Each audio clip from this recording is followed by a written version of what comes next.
अस्सलाम वालेकुम dear audience, this is Mohammad Khan Mehdi with inside reality. यकीनन आप सब खैरियत से होंगे।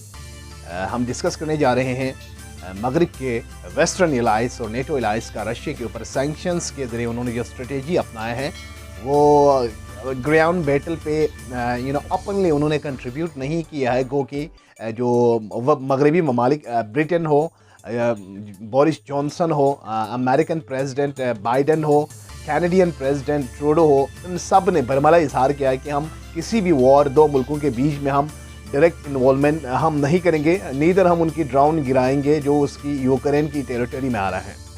इसके बजाय जो उनका एक यूनानिमस एक अप्रोच नज़र आ रहे हैं, उन्होंने ये तो किया है कि रशिया के लिए सैंक्शंस, इकोनॉमिक क्रिपलिंग सैंक्शंस लगाकर उनकी इंटरनेशनल जो ट्रेडिशंस, उनकी जो मनी ट्रांजैक्शन है उसको वो सस्पेंड करने के ख्वाह हैं।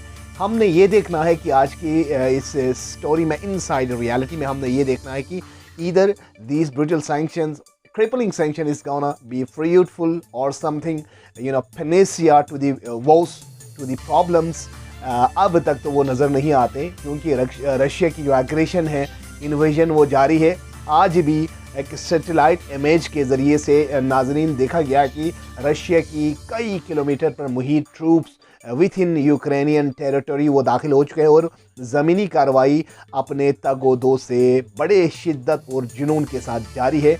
हाँ, ये बात हमें कहना होगा कि यूक्रेनियन जो रेजिस्टेंस है उनको भी दाद देना पड़ेगा। उन्होंने अब तक रशिया को जो इनकी कैपिटल सिटी है क्यू, उस पर कब्जा जमाने नहीं दिया और सैकड़ों टैंक्स, आर्म्ड व्हीकल्स और आर्मड व्हीकल्स वो सारे गिरा दिए हैं।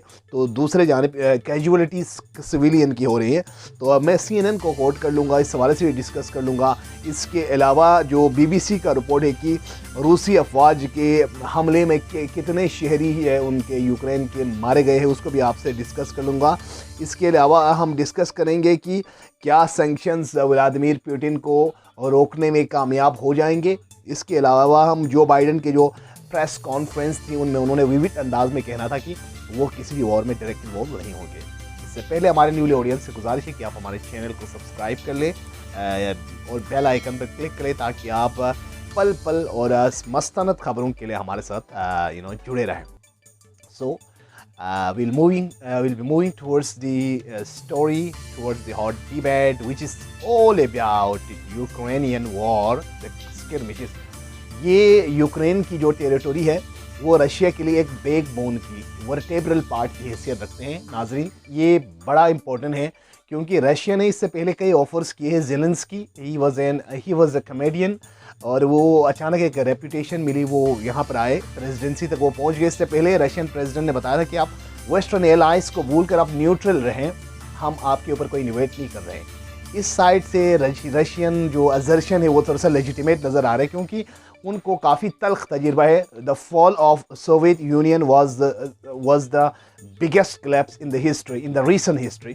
तो वो चाहते हैं कि उनकी टेरिटरी में नेटो का कोई इन्वेजन और उनकी स्ट्रेटेजिक लोकेशंस को कोई धचका ना पहुंचे, मगर वो अमेरिका की ईमा पर और वेस्टर्न कंट्रीज नेटो अलायंसेस में इंक्लूड होना चाहते थे, इसलिए उन्होंने ये चीज़ नहीं सुनी। अब ये सूरत हाल बहुत गंभीर हो चुका है और रशिया इसको खोने के लिए तैयार नहीं है। इवन न्यूक्लियर डेटरेंस फोर्स को भी स्टैंड बाय और रेड अलर्ट रखा गया है कि दुनिया के लिए ये खतरे की घंटी से कम नहीं है। जो पिछले हमारे बकाया सेशंस में हमने जो तज्ज़िये किए थे, assumption, it's prove to be true. Ukraine के ऊपर रशिया ने कब्जा कर लिया, इन्वेट कर लिया और वॉर जारी है। न्यूक्लियर वॉर का भी कोई किसी भी वक्त ये होश खुदा ना करे, ये छड़ सकते हैं। BBC को मैं कोट करूँगा, while the sirens are off, you do your best to help the army and territorial defense. People are making food for the hospitals voluntarily, not because of someone asked them to, but just because they want to. People are finding ways too useful. I have no heard from a single person that we should give up. ये Ukrainian अवाम की जज्बे को सराहते हुए CNN ने इसको, BBC ने इसको coat किया है, रिकॉर्ड किया है। मैं आपको ये कोट कर रहा हूँ कि वहाँ पर उनके अवाम के अंदर एक ह्यूमैनिटेरियन और सेपरेट नेशनल एक अगर आप इस चीज़ को कर ले कि पैट्रियटिज्म नज़र आ रही है, जिसकी वजह से उन्होंने अपनी तरफ से वो ट्रूप्स को भी हेल्प कर रहे हैं और क्राइसिस से निपटने के लिए वो खुराक बनाकर बॉर्डर बाउंड्रीज तक पहुँच जा रहा है। यही वजह है कि जो दुनिया का जो सेकंड लार्जेस्ट आर्मी होने के बावजूद रशिया अब तक कीव कैपिटल को कैप्चर करने में अब तक नाकाम नज़र आते हैं। इसके अलावा जो ब्रूटल सैंक्शंस है उसका सीरीज़ ऐसे लगा है कि रशिया के ऊपर अगर ये प्रैक्टिकली इम्प्लीमेंट होती है तो ऑब्वियसली इसके दो एस्पेक्ट्स होंगे। एक तो रशिया के लिए इकोनॉमिक जो सस्पेंशन का सामना करना पड़ेगा जिससे इसकी इकोनॉमी को दचका पहुँचे। दूसरा जो मगरिब में 50% से अबाव जो फॉसिल फ्यूल्स और जो ऑयल वगैरह रशिया से होके जाते हैं, गैस वगैरह, इसका एक एनर्जी क्राइसिस जो पैदा होगा।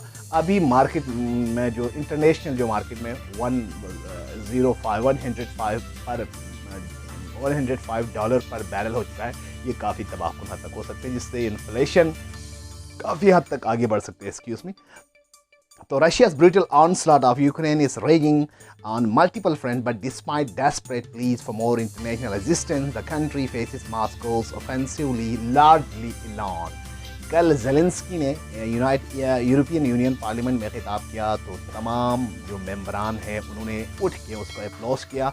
उनकी रिजिडिटी, फर्म जो स्टेट फोर्सनेस उसको सराहा क्योंकि वो आप एक साबित कदमी के साथ इस वॉर को फाइट कर रहे हैं।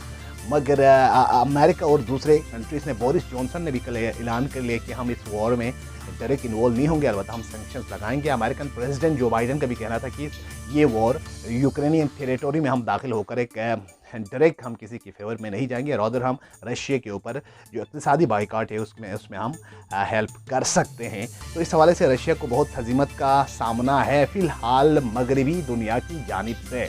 अगर आप उनको देखें वेस्ट की हिस्ट्री को भी, ये भी काफ़ी तल्ख है।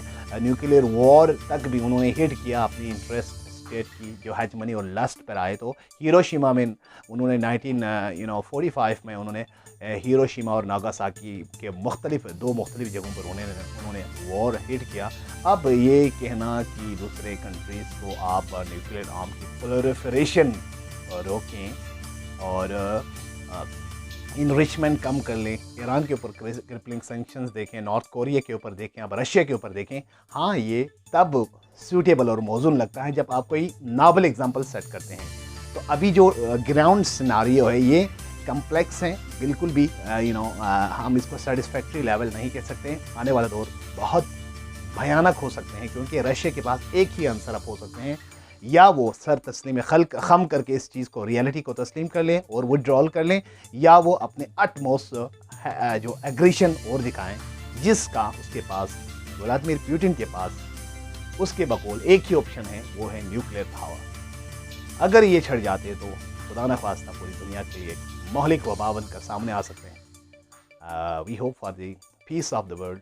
हम दुआ करते हैं कि आने वाला दौर पीस और स्टेबिलिटी का दौर हो और रीजन में, ईस्टर्न हो, वेस्ट हो, मिडिल ईस्ट हो, सब में पीस और ड्यूरेबिलिटी आ जाए। This was something from my side. हमारे न्यूली ऑडियंस के पास गुजारिश है आप हमारे चैनल को सब्सक्राइब कर लें, बेल आइकन पर क्लिक कर लें ताकि आप हमसे जुड़े रहें। Thank you for watching my channel. Take care.